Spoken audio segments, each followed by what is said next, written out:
When you wake up every morning, it's a new day to be thankful for.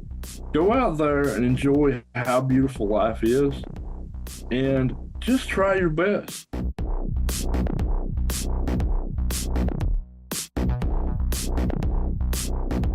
Hello, everyone. Welcome to another episode of Test, Optimize, and Scale. Here with Eddie Tobler today, managing partner at West Coast Stock Transfer Corp. I'm going to learn about issuers, publicly traded companies, microcap, and how they are finding success with capital raising. Eddie's got a lot of stories that are firsthand, talking about what he saw work and did not work in the space. Eddie, thanks for taking the time to create content with us here at Test, Optimize, Scale. All right, great to be here. Thank you so much for having me on the podcast, Jason. My pleasure. My pleasure. I always enjoy our discussions, so glad we could take this to a public space here, and thought we could kick it off by familiarizing listeners, viewers with your background, your story, what's brought you here on your career path today. So my career path has been kind of long. It started out very conventionally in commercial banking. I worked in the trust department for First Citizens Bank and Trust in Raleigh, North Carolina. I started out there in 2004, 2005, and stayed there to roughly 2009. After leaving there, I went to a startup company on OTC markets, which was ticker symbol ISDR. When we started out, I think we had sub-penny stock price. Now trades about $9 on the New York Stock Exchange. Stayed there for 10 years, ran their transfer operations, and assisted with their proxy solicitation and distribution channels. At a point later on in my career there, I had some personal stuff go on. Ended up, my wife ended up passing away unexpectedly, Mother's Day, 22. And so what I kind of had to do, unfortunately, was I had to decide that the best thing was to remove myself from having to go to the office every day and spend 12 hours a day doing whatever and take care of my kids. I had two sons, still have two sons. They're a little bit, messier and a little bit more grown now. So I went into business with a buddy of mine at West Coast Stock Transfer. He and I worked together a long time ago. As kind of a sidebar, I also held Series 766 brokerage license and worked for several firms, and then owned part of a firm out of New York at one point in time. Mostly I would say the vast majority of my work there was microcap, 144, restricted stock, things like that. And he and I had worked together, so I went into business with him as his business partner, which allowed me to have a little more flexibility and a little bit easier transition as far as our main operations are right outside San Diego. And I didn't have to go to the office every day, which allowed me to take care of small children. And at that point in time, a wife that was dying in an easier fashion. So from there, we just kind of kept it growing. We kind of went through a lot of changes in the market. Obviously, as everybody knows, the SEC has been big on regulation via enforcement, with Gensler at the helm of that. Mm-hmm. So that's kind of greatly changed the market. We went through the first part of my career, which was in the late 2000s to 2012, 13. You had what was known as the Dirty 504, Texas 504 period, where there was a lot of paper that came out into the market that probably shouldn't have been. And the SEC kind of clamped down on that. And then now we had a period of time where you had convertible debt people that were issuing notes and then converting them later on. And, the current administration, the SEC, believes they're a dealer by virtue of how they're acting when they convert and distribute those newly formed shares into the market. So we kind of made it through all that. We had we actually decided that it was a dangerous proposition from a transfer agent's perspective to keep clients that had copious amounts of convertible notes. So we encouraged them to exit and go to other providers. So we never had any subpoenas from the SEC for this. We never had any inquiries, and we've never had any problem. So So that's the thing about it. So that's kind of where we're at now. We take a very conservative and risk averse standpoint when it comes to business. However, that is when it relates to regulation. As it relates to what a lot of what you do right now, entrepreneurs, startup companies, things like that, that's just very risky. But we encourage that. The bold people make changes in the world, and they make a lot of money at times. And that's the kind of risk that we all like. We all like to encourage that and support people that are going out there and taking on that risk from a monetary standpoint, from a time standpoint, and things like that. Yeah, I like working with startup growth stage companies. I've worked with a decent amount of micro caps as well too. I find it more exciting as a marketer to be directly part of that growth. And I see for investors the upside potential. There's groups that, started with a Reg CF, a regulation crowdfund campaign with a $20 million valuation that are now raising on their Regulation A Plus at multi-billion dollar values. And investors that have been along for that ride. So, high risk, section of the portfolio, absolutely. And putting in funds that are appropriate to diversify enough, still fitting into those percentages, those caps for the portfolio, I completely agree with. But at the same time, like you said, like to be bold, to be able to not only market the company, whether it's business to business, business to consumer, but to be able to market the stock and be able to bring investors into the round, even if they're retail and at smaller levels, we've seen a lot of value around. And then we of course work on the Reg D 506C campaigns, which are limited to accredited investors, larger minimum investment amount, and being able to solicit via 506C compliantly. We've seen founders connect with investors that were simply outside of their networks, people they would not have met locally at a networking event, and through these exemptions, through digital, have seen a lot of value. I know that's a space that you guys are active in and looking to get further and further involved with. Have you seen similar types of effects for founders, for CEOs, and what it means, what it allows for in terms of building their investor prospects? So, I think it's an interesting thing to talk about, investor prospects. The one thing that, basically everyone at West Coast Stock Transfer was a broker. We were all brokers, or, we have 3 ex-brokers and a securities counsel as part of the team there. So, we have people that are pretty long in the tooth, probably 80 years of experience combined with all this. So the one thing, and David Ducheney at Silicon Prairie says a lot, in an investment without an exit plan is just a gift, and that's the one thing that, there's got to be the idea that when you come into this, where are you going?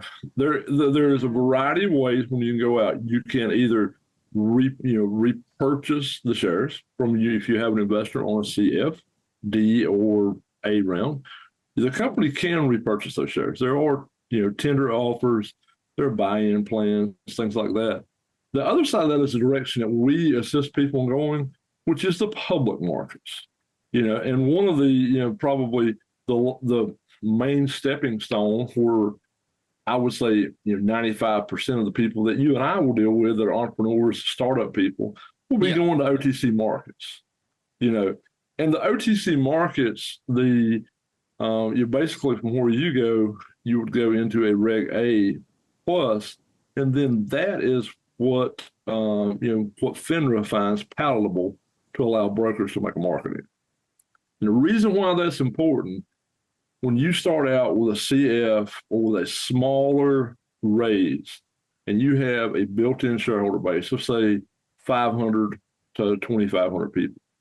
Some of those people that only got in that one time, that will be their chance to either, get out and realize the gain, or there will be some people in there that will actually be a part of the buying syndicate when things go out public. And they can actually say, okay, my investment in this crowdfunding now turns into something I can have in my Merle account or my Charles Schwab account. Mm-hmm. So having those underlying investors that have believed in you and stayed with you throughout the process is important from a market perspective, from a trading venue perspective. Those people, a lot of times, will support you. One of the things that we see very often with significantly underwritten offerings going out in the NASDAQ or NYSE, we see massive corrections. I think the other year, out of 17, 11 of them were down for the year greater than 25%. I don't really find that to be a successful, transition into the public markets. I think there's the idea that a little bit of the hype that is generated with a campaign, you will see a correction. But to me, a correction is 5 to 10% max, and then you see the trend go back up as numbers, as appropriate with numbers that are disclosed. So that's the reason why I kind of like this side of the market. And you also are able to help people, when you have the prepackaged deals for the larger exchanges, the people down here that we try to help and we try to give some insight of, okay, where are you going? How many shareholders do you have? Do you have a 12, you have a 12G requirement to file? Or are you filing under, Reg A? There's kind of a duality here. Once you get to a certain size or number of shareholders, you have an obligation to file, unless you're filing under something different, such as a Reg A. So that's kind of what we like to help people with.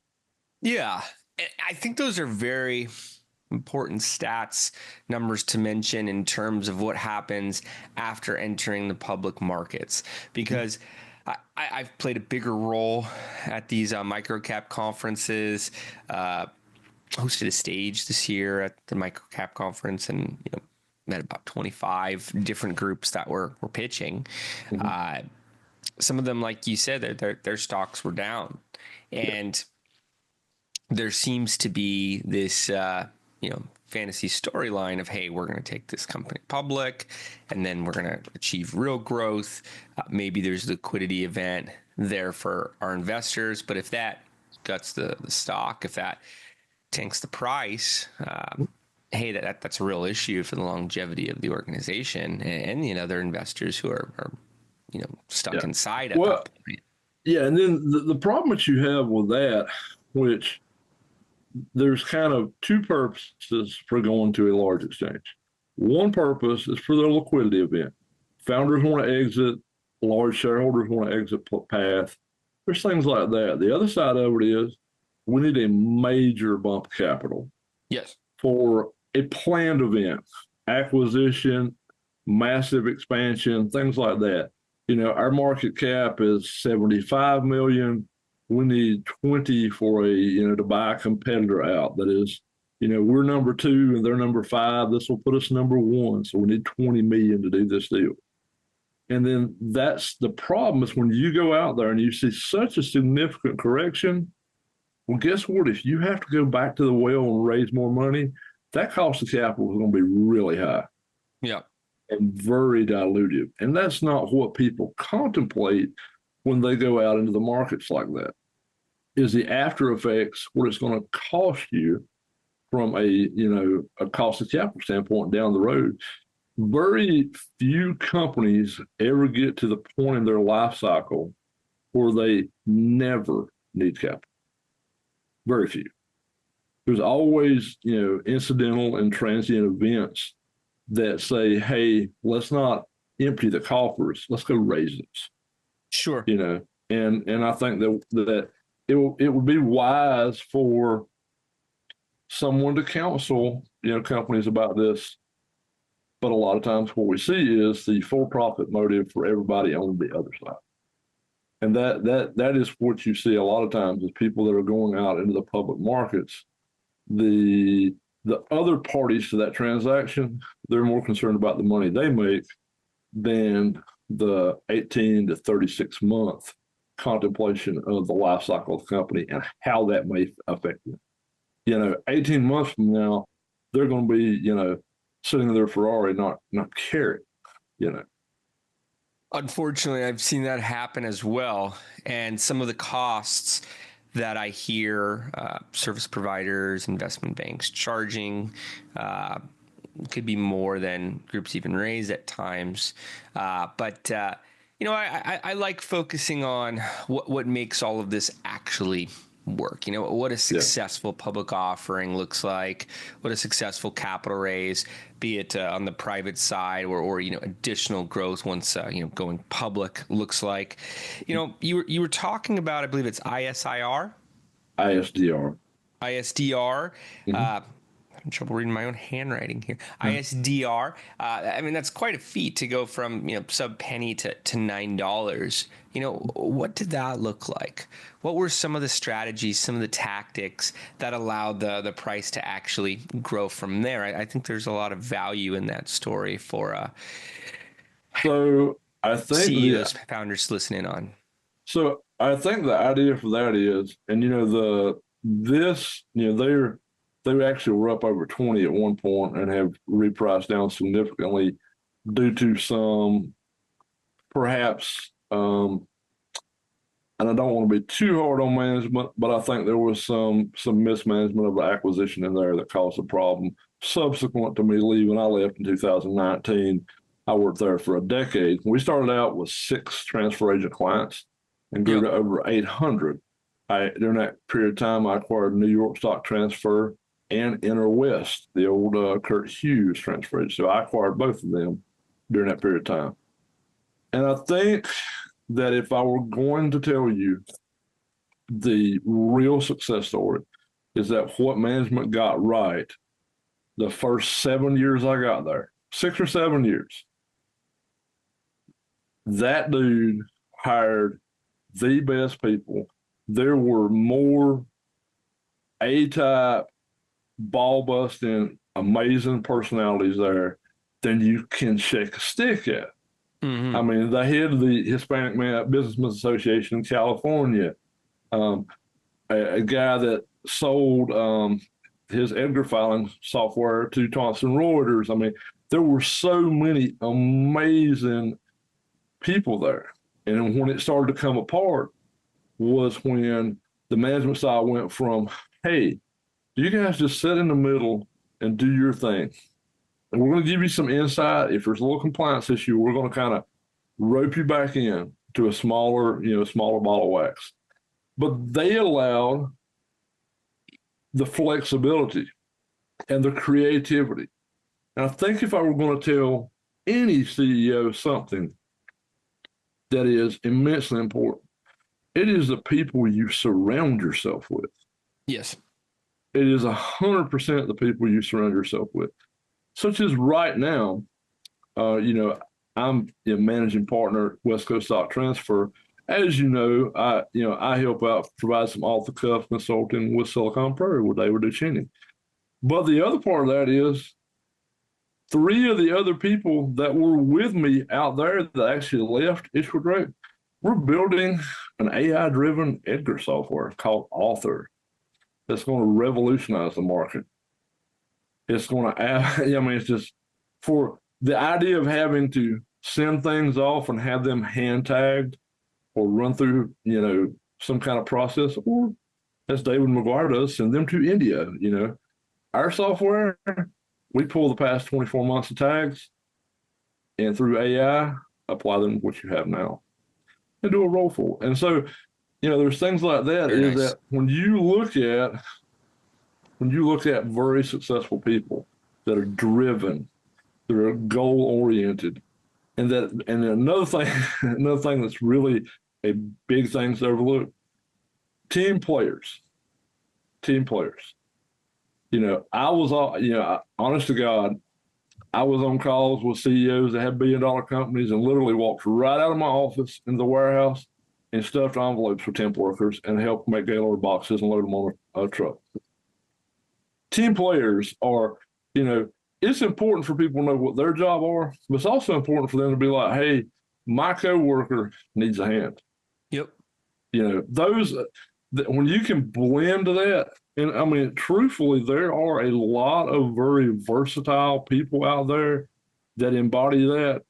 And I think that the main thing that they need is someone that believes in them, will give them just enough room to flourish and grow. And that was really all that it took for me. And for several, I would say there was probably 9 people. There's another guy that's at Notify right now in London. Just amazing dude. Worked for Berkshire Hathaway, got pictures of him and Warren Buffett. I mean, he was on the team too. I mean, like I personally think, and I'll tell you who he is. His name's Dick Bromley. Amazing guy. Amazing. Like when they had all the stuff going on in London, I was texting him, making sure him and his family were okay. I mean, he always thought it so fascinating that, we're here in North Carolina. I would show up with a hunting rifle in the truck and bring him deer jerky. He thought that was just the most fascinating thing in the world, But I mean, you have just such a broad base of people that if they have someone to just believe in them and give them a little runway, a lot of times, not everybody that is a great team player and a great producer is going to be an entrepreneur. Sometimes they just want somewhere to flourish on their own terms. And that's that's an interesting niche in between the people that want to go punch the time clock, 9 to 5, and the people that want to just roll the dice like you and I, that want to be an entrepreneur and get out there and do things. And if it fails, it fails. It's cool. A lot of them will. A lot of them won't. Depends upon, how hard we go at it. But some people, there's an interesting niche in the middle there of people that are kind of entrepreneurial, but they perform better when they have a place where they can go with another entrepreneurial spirit, where they just kind of have minimal guidance and are allowed to flourish on their own terms. And if you're going to build a team, those are the people you want. The people that don't want to go do it all on their own, they want to help somebody make something amazing. And there's a lot of those people out there. There's a whole lot. I say that often myself. It's all about the team, and could tell you, investors we've polled for the deals that we market, the founder, the C-suite, and also just the culture about the company that is portrayed. Really plays a large part in the investor's choice, investor's decision. And for the same reasons you're mentioning, I've seen management, I've seen talent really drive the growth of organizations. I've seen it in a variety of different industries, and definitely on the capital growth, capital formation side of things. You can tell, hey, these people are involved, these groups are involved. This is going to go somewhere, and not just from a marketer, not just from an optics angle, but actually the results that are produced. And that's why I had to point it out here in your background, and being able to say, hey, I was part of this firsthand. ISDR wanted to definitely go there. And when I look at capital raising, again, private, public, I could point at similarities between each. I don't believe the success rates are fantastic. I believe they're stronger than the likelihood of a startup being in business a year, 5 years down the line. A lot of companies don't make it. Same's true with capital raising. A lot of groups aren't able to hit their full level. But I want to point out why. So, what have you seen to be, beyond team consistencies for the groups that are able to succeed in raising, a $5 million round, a $50 million, $500 million round? What are the commonalities, for, growth stage companies, micro caps that are bringing on those next stages of capital successfully? I think... so there's a couple of different answers here. Sure. And I think it's important that we kind of look at the differences. Okay. I think that the people that are, raising money out the gate for something new, I think they have to have a process, product, or something that is novel, unique, and solves an issue that a large enough marketable group of people would entertain utilizing to make them, be able to have, clients. I think that a lot of times the raises that do not work for companies like that are for products or processes that we don't truly need. It is something that was uniquely valuable to the individual that created it, and maybe to a small group of people, but I don't believe that it's marketable to the masses. Okay. And I think, just to be fair, I think a lot of times people are less than realistic with what they're doing. I think that, and I mean, and I say that with all respectful ways. Got a good friend of mine now that is on the opposite side of the spectrum. He always he's doubting, he's thinking, and stuff like that. And I think his product's going to be amazing. It is a very novel and unique way for people that have smaller amounts of money, smaller brokerage accounts, to utilize his platform to hypothecate and collateralize what they have as a way of borrowing money at a more favorable rate. Target market are credit unions and smaller banks and and thrifts, obviously. That is AIM. That's Rob Goodyear. I think that and he hasn't really had to raise much money. He's done a really good job, and he's always thinking and kind of second guessing himself. His product's amazing, and when it goes to market, I'm sure he's going to see that. But a lot of times, other people aren't as honest with themselves as he is. Some people think too highly and too favorably of what they created. And then they're like, well, I've got to go raise money for distribution and marketing of the product, things like that. And it just doesn't work because other people don't share that vision or see the insight or see the value. The other group that fails to raise money next is the group of people that are desperation raisers. These people that have great point, that have a cash flow burn, that haven't cyclically looked at what that is going to be 6 to 12 months from now.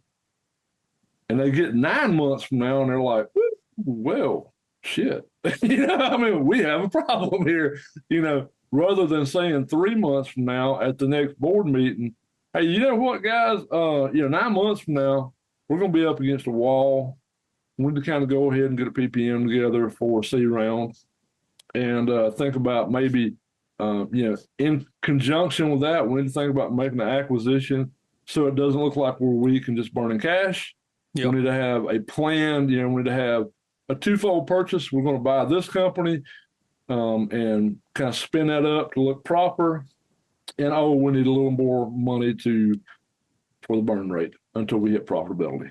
And you look, and then you have to be honest with yourself as management. When I'm sitting on the board, I'm like, is our burn rate going up or going down compared to cash flows? And if they're like it's going up, I'm like, oh, hold up. This is bullshit. You cannot do that. The burn rate needs to look like the crack rate when the price of when the price of oil goes up. It needs to start shrinking. You have to have long-term shrinkage of that to give you a little bit closer to baseline where you're not having a burn. And so those guys that do the desperation raise, you might raise money, but it won't be the money you want. Sure. People that give you that money. Points. Yeah. People that give you that money, they're going to eat you alive. I've seen that happen. I've seen it happen offline. Myself, in the early stages of my career, was taught, early stage capital. You got friends and family, you got strategic investors, you got ROI investors, and those ROI, hey, focused on the numbers investors, like you said, they'll likely eat up more of the company. Just, looking at historicals. But I think you really narrowed it down well there with the product market fit. Hey, if the customers, the clients aren't responding, why are investors going to react and put in their own funds? And the desperation raisers, what are you doing 6 to 12 months out? I could tell you, when I look at the analytics on these regulated investment crowd funds, a lot of the groups that aren't making it are in that category. And if Oh I'm yeah. speaking with the founder and they need money yesterday, which is common, Mhm. but they're not producing revenue, they don't have a plan, it's really all relying on the success of this raise. I could tell you, as an investor, that's not something I want to see. Hey, you're only going to stay afloat because I'm putting funds in. That means you're just going to have to try to figure it out on my dollar, and it's probably not Yeah. going to work, right? Yeah. So And I get a yeah. lot of calls like Mhm. that. So like from what I did and at the prior company, I'm probably more beneficial to a company as a chief operations officer. I Sure. understand innately profitability, cash flows. And I have an MBA in finance, so I look at that. But I look at how things work together within companies. What are we doing here? Why is this not working? I've worked with several companies that just didn't manage their operations properly that could have been cash flow, if not positive, just nil, and not had the burn rate, but instead they were focusing too much on something different, Yep. and you run into that. And that's another problem. And I want to speak to one other Skewing from business raise. model. Yeah. Yeah. I want to speak to one other raise Please. that Yeah. is always overlooked. One other part of a race. There are a lot of people that say, I need $2 million. And they're hitting the numbers, they're hitting the metrics, they're following the plan, and they get and they price their capital low. It's not going to hurt, it's not going to hurt the equity table that bad. And what happens is they'll have somebody come in and be like, hey, we'd like to put in an extra half. Will you take 2.5 million? And they'll turn down cheap money. Mm-hmm. That is I see a lot of people doing that, and they're like, on principle, I don't need to do that. I don't want my other investors to think that I need that. I'm like, bro, you're having people throw you money now at a low cost of capital. If something were to transpire, awkwardly, and you had to go back, $500,000 is going to cost you a lot more. And so a lot of times people don't subscribe to the idea that it's good to have dry powder when people are really interested in you and you have legally, we'll make sure we caveat this properly, Of and course. you legally have the ability to take their money in Mm-hmm. pursuant to SEC guidelines and state guidelines, then you should probably take it in. Yep. You shouldn't turn down good cost of capital money. That is a no-go because you never know when you're going to need that dry powder for something. It's like you said, few companies don't need that capital. There's many groups that subscribe to the ideology of always be raising, that are active in regulated investment crowdfunding. And it shows something, I believe, that those partners believe in you to that extent to throw in more, and that opportunity should definitely be utilized. Want to ask you a few kind of speed questions in a path to package some actionable insights for listeners, for viewers, about what they could apply towards their own model. You've already given us so many great tips. I mean, as a marketer hearing, hey, make sure you communicate your product market fit. Make sure you put the right numbers in terms of your financials and your growth to demonstrate, hey, this is not a desperation raise. We're thriving. We're a moving ship. We're hitting our goals. This is your chance to hop on board with us. So I think there's so much to take from that already. But what would you encourage founders, CEOs, let's say it's a publicly traded company, to test towards their own growth, their own capital raises, to find tangible results? So I think that one of the things that I see oftentimes, and I'm big on talking about structure. Sure. Whenever founders set up, one of the things that you have to think about is compliance with your state regulations. Make sure you set up your company properly. I'm big on saying you need some kind of preferred equity tranche out there that at least gives you the ability to control a meeting. If it's a third voting rights, that's what it is. But have an ability to call an annual meeting or a special meeting. A lot of times when you spend large amounts of capital, you need to put it before the shareholders. If you're going to go buy something that represents 40% of your net, you need to have a vote on that, or at least have, convene a board meeting to where that's kosher.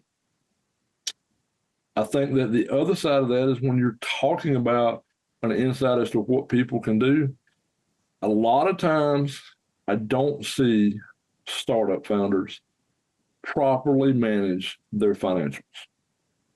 Do a good job.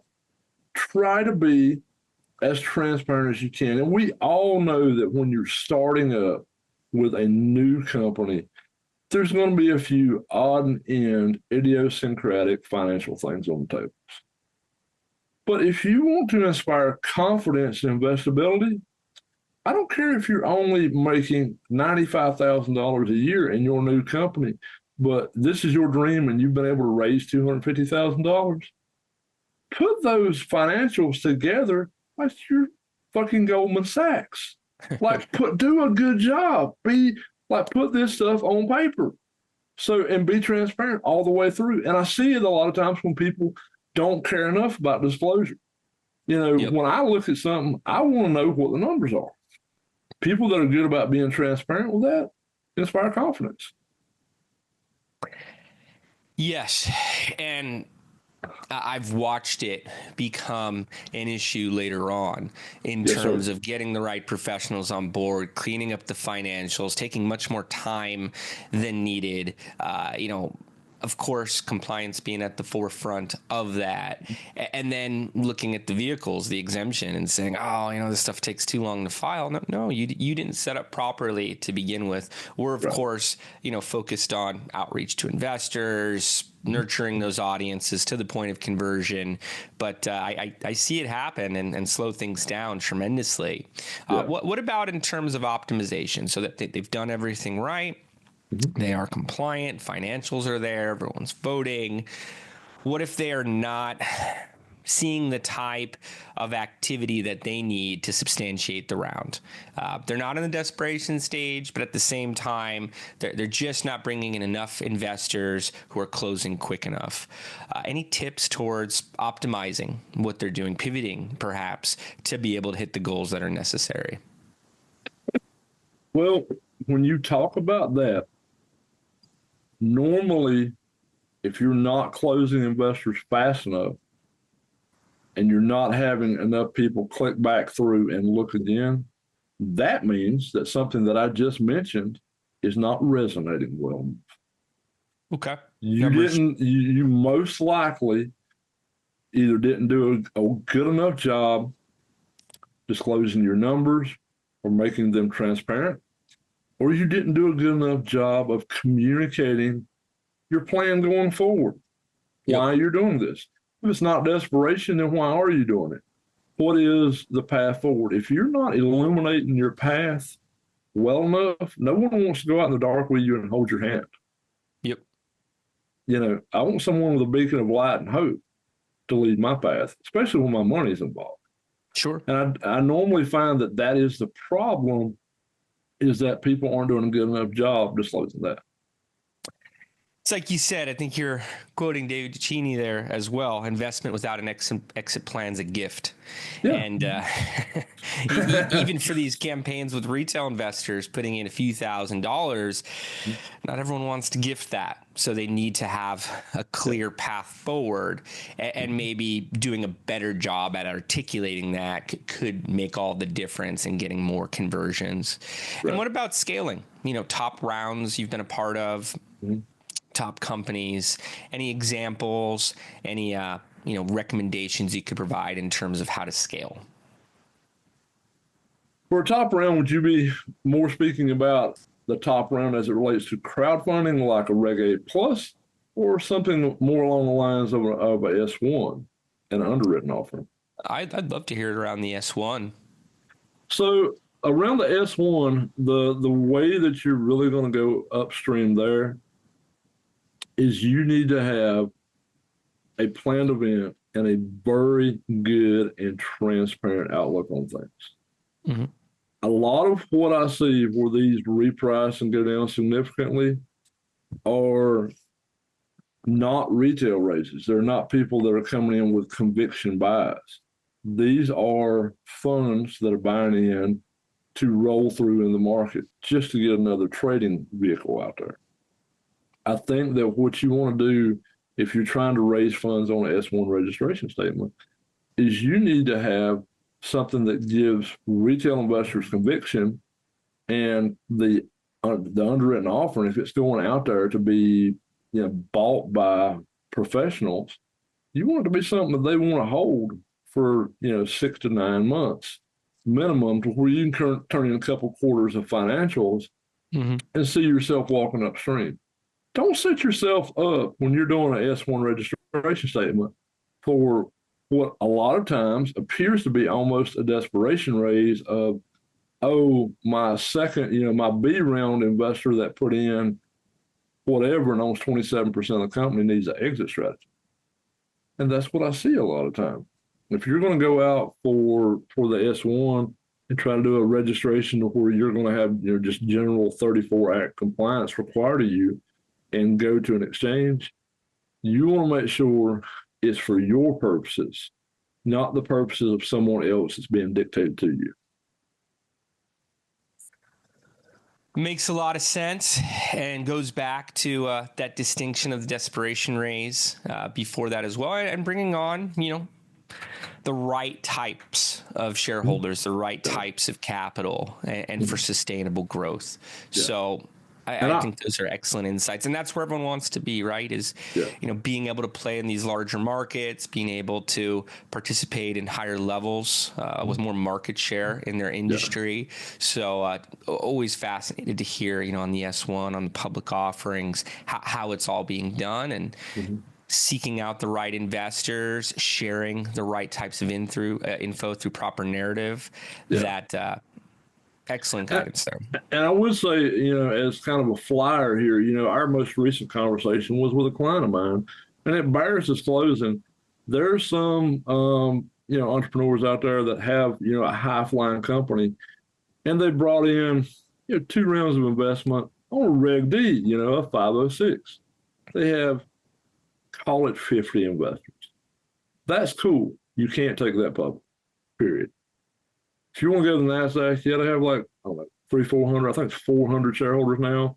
There's some distinction. You have to have an ability to have some kind of liquid market with people getting out there. And I encourage everyone to think about that. If you envision going public at some point in time, this is what my clients run into. They never thought about the idea that they will need a certain number of shareholders. Right. It never hurts you to contemplate the idea of doing a CF or an A round. And I'll tell you the incidental effects of some of those CF rounds that I've seen with some clients is that their CF rounds resulted in them making more money to the bottom line than what they raised, because they got more distribution of their ideas, their product, or whatever they were making money on, because of the people that were marketed to. Some of the people that you're going to market to won't invest in you, but they will buy your product. And that in and of itself is also quite useful, and people don't think about the idea of, I'm not just marketing to raise money. The duality of marketing is I'm marketing to shine a light on my company and myself in the hopes that I raise money at some point in this offering. But there is a lot of incidental benefits, and I know you see this a lot. You're the marketing professional here.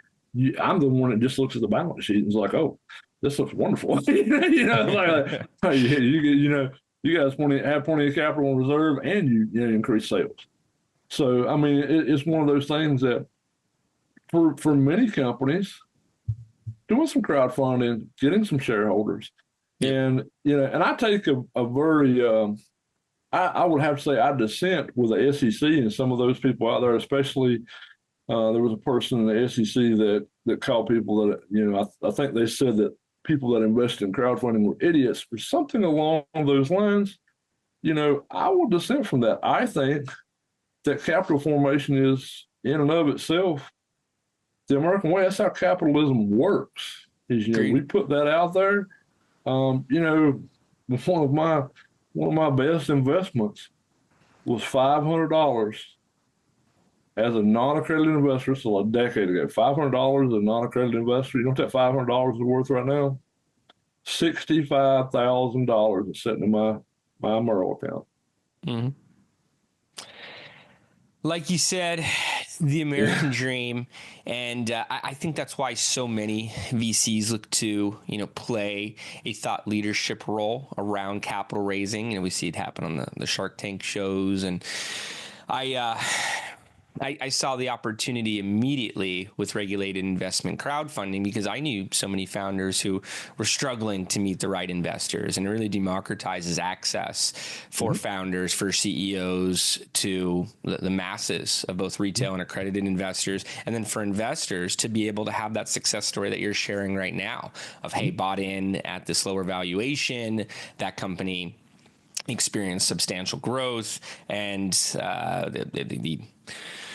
the shareholder value was much greater there than more conservative areas of their portfolio. So if they really believe in a company, in a team, as you mentioned, that there's a lot more available there. And I watch companies, go under because they're undercapitalized. So being able to use regulation crowdfunding, use Regulation A+, regulation crowdfunding allowing for up to $5 million per round with audited financials, Regulation A+ up to $75 million, being able to bring in thousands of investors, and what that means for the foundation of the organization, especially if they file an S1 from there and go public, and the amount of activity that could occur as a result, and in a positive way towards the growth of the stock over time once they actually go live, is far more sustainable in my eyes. And I've written articles around user owners, and like you said, being able to sell someone on your product,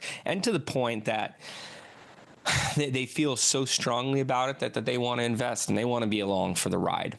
And we build these marketing funnels where individuals come in as investors and become, super users, be it on the B2B or B2C side of the product thereafter. I also see marketing funnels where individuals come in as retail investors and then become, customers, users thereafter, or even just ambassadors. A lot of the companies work with our B2B, and they're constantly talking about the brand. And like you said, with visuals, with optics, to be able to see the strength of an organization by the nature of how many people are talking about them. It's one thing for the brand to put out advertisements or articles or different types of content. It's another to see 1,000 people on social media platforms talking about how great a B2B brand is, and reposting, emphasizing to their audience how great this organization is. So I've seen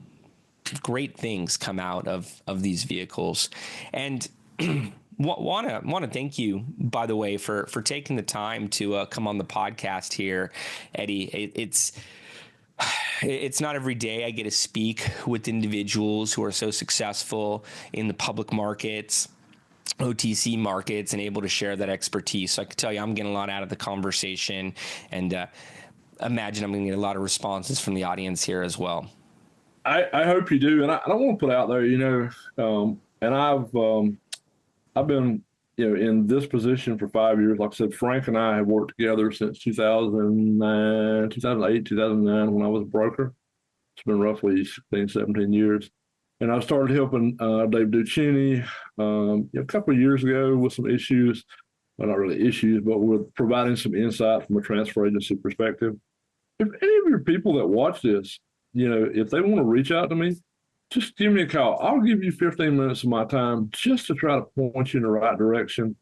I don't think that people understand how valuable having a good mentor or having someone with some insight would provide to them down the road. A lot of people, and I think it's great. A lot of people would just go into it and kind of raw dog life and, try to do the best they can. But if anybody watching this, just wants to have a conversation, have a little insight, I'd be glad to help you out. Have a call with someone and just talk about it. Just give us a call. My email and contact info is easily found online, or connect with me on LinkedIn. Be glad to talk with people about things. And highly recommend that everyone does. Take Eddie up on his offer, contact him on LinkedIn, get in touch with us. We can do a connection and intro from there as well. Eddie, any final thoughts you want to leave everyone with today before we wrap? Yeah, I do. You know what?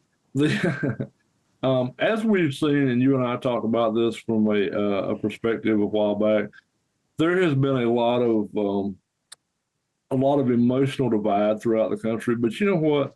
I just want everybody to know that when you wake up every morning, it's a new day to be thankful for. Go out there and enjoy how beautiful life is, and just try your best. The best is still waiting for you to achieve down the road somewhere. And I promise you, it's not worth giving up on. It's not worth worrying about things. There are a lot of people out there that will wish you well and help you along your way, as long as you just try. Great advice for everyone, especially here in January, and really glad to connect with you, have that same type of outlook in the projects that we're collaborating on. And thanks again for the time, Eddie. Really appreciate you coming on the podcast here. Absolutely. Be glad to anytime. Thank you, Jason. And thank you, everybody. We'll see you next time. Take care.